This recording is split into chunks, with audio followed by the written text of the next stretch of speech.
When you must wear a respirator to protect yourself against airborne contaminants in your workplace, it is very important to follow proper procedures for putting it on and taking it off. The process of putting on and taking off your respirator is also referred to as donning and doffing. Respirator manufacturers supply instructions on how to properly don and doff, put on and take off each respirator they produce. The manufacturer also supplies instructions on how to properly conduct a user seal check.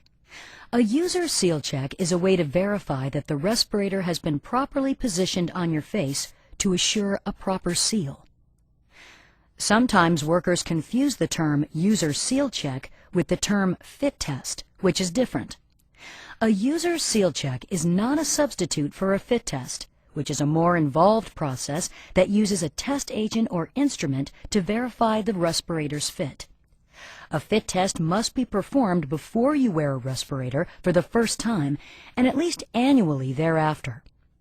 A user seal check must be performed each time you put on a respirator to check that it has been donned correctly. Remember, always follow the respirator manufacturer's instructions for the specific respirator model that you are using. Here are some general instructions for properly donning and doffing and properly conducting a user seal check for the two most common types of respirators. Let's begin with general instructions for a disposable filtering facepiece respirator, which is often referred to as an N95 or a dust mask. Inspect the respirator, including the straps, for tears or damage. If you find any damage to the respirator, replace it. If your respirator comes out of its original container folded flat, open the folds fully, following the manufacturer's instructions. Using one hand, place the respirator on your face with the nose piece at your fingertips, allowing the headbands to hang freely. The nose piece should span and cover the bridge of your nose, and the respirator should cup your chin. Pull the top strap over your head, resting it high at the back of your head. Pull the bottom strap over your head and position it around your neck and below your ears.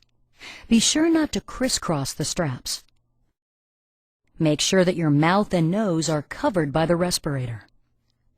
If the nose piece has a metal nose piece or strip, use both hands to mold the nose strip to conform to the shape of your nose by pushing inward while moving your fingertips down along both sides of the nose piece. Next, conduct a user seal check.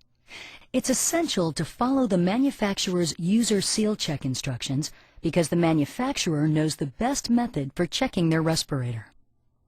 Generally speaking, the manufacturer's instructions are based on covering the surface of the respirator, usually with your hands, so that air is prevented from passing through the filtering facepiece.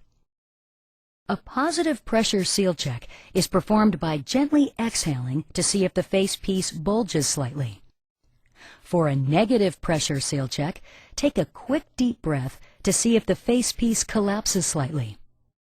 During either test, if air leaks out between your face and the respirator's face seal, the respirator may not fit your face properly. One way that you can identify leakage is if you feel air blowing through the seal onto your face or eyes. If you feel leakage, readjust the fit of your respirator and check the seal again. If you cannot achieve a proper seal, you are not protected and should not enter a hazardous area. See your supervisor to determine what the problem may be.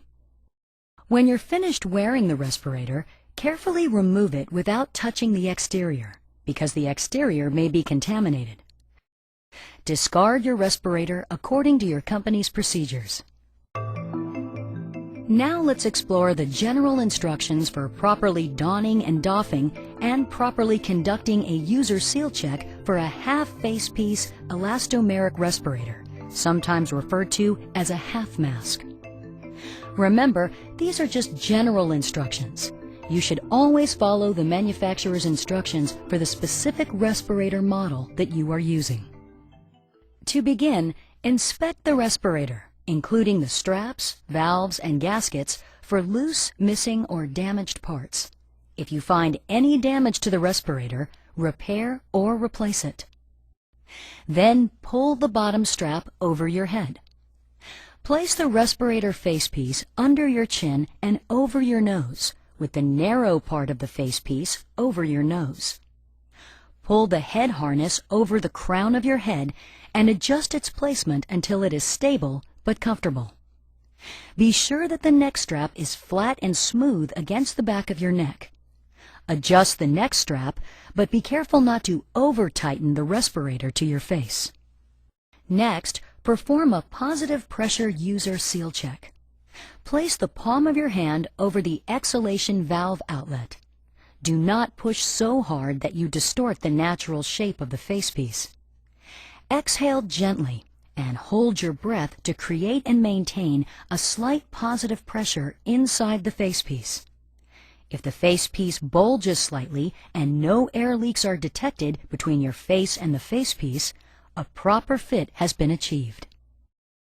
If, on the other hand, you detect a face seal leakage, reposition the facepiece and readjust the straps, and then retest. If you cannot achieve a proper seal, you are not protected and should not enter a hazardous area. See your supervisor to determine what the problem may be. Next, perform the negative pressure seal check. Cover the respirator cartridges or filters with the palms of your hands. Inhale gently. If you feel the facepiece collapse slightly and pull closer to your face with no leaks between the face and facepiece, a proper seal has been made. If you detect face seal air leakage, reposition the respirator on your face and readjust the straps, then recheck. If you cannot achieve a proper seal, you are not protected and should not enter a hazardous area. See your supervisor to determine what the problem may be. When you have finished wearing the respirator, carefully remove it by loosening the straps and taking it off without touching the cartridges or filters, because they may be contaminated. Follow your company's procedures for maintenance of the respirator, including proper cleaning and disinfecting and storage. Remember, respirators must be used in the context of a comprehensive respiratory protection program, according to OSHA Standard 29 CFR 1910.134. For additional information on respiratory protection in the workplace, consult this website. Mention or visual display of the name of any company or product in this video does not constitute endorsement by the Occupational Safety and Health Administration.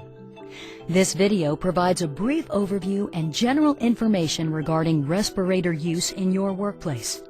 It does not cover all of the requirements specified by OSHA's Respiratory Protection Standard at 29 CFR 1910.134 and is not to be used for compliance purposes.